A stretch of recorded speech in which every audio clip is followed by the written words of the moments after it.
as a consequence of the Justice Department and, tip of the hat to Merrick Garland. Well, actually, tip of the hat to the House Oversight Committee, which is who dug this stuff out. But these were turned over to them by the Justice Department, which had refused to turn this stuff over while Donald Trump was president and while Bill Barr was the Attorney General. But now we have the receipts. And what it shows, I mean, this is just amazing, is that on December 14th,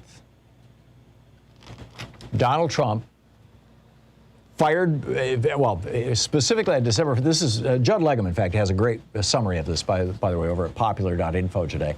On December 14th, Trump's personal assistant, Molly Michael, sent an email to then Attorney General Jeffrey Rosen. He had just fired Barr because Barr was like, no, apparently, I mean, we don't know, but apparently this was the straw that broke in Barr's back, as it were, and caused him to leave, was that Barr would not engage in a coup to overthrow an election. Or at least it looks that way. Or at least he wasn't enthusiastic enough.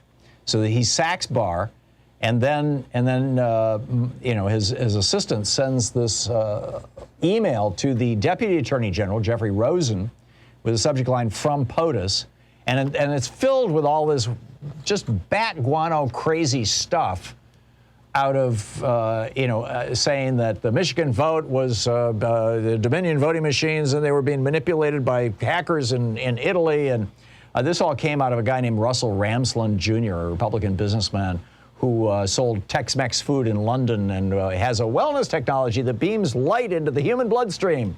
Honest to God.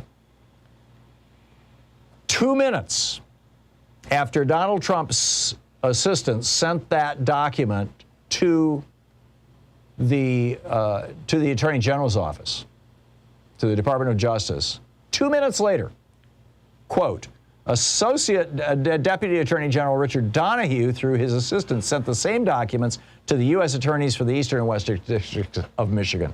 In other words, the Justice Department said, okay, cool, here, prosecutors, consider this. But that was just the beginning.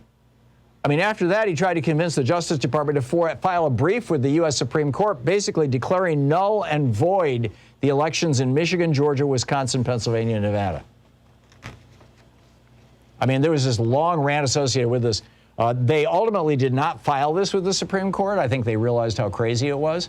But what these emails show is that Donald Trump was dead serious about engaging in a coup, in trying to overthrow the government of the United States. Now, there is a remedy for this. It is in the 14th Amendment. I will read it to you on the other side of the break. Just, it's just a couple sentences from the 14th Amendment of what can be done. And I think we need to do it. So anyway, do you think that the GOP has gone over the edge? Are they going to go the way of the Whigs? How can a political party even survive when all they do is corrupt?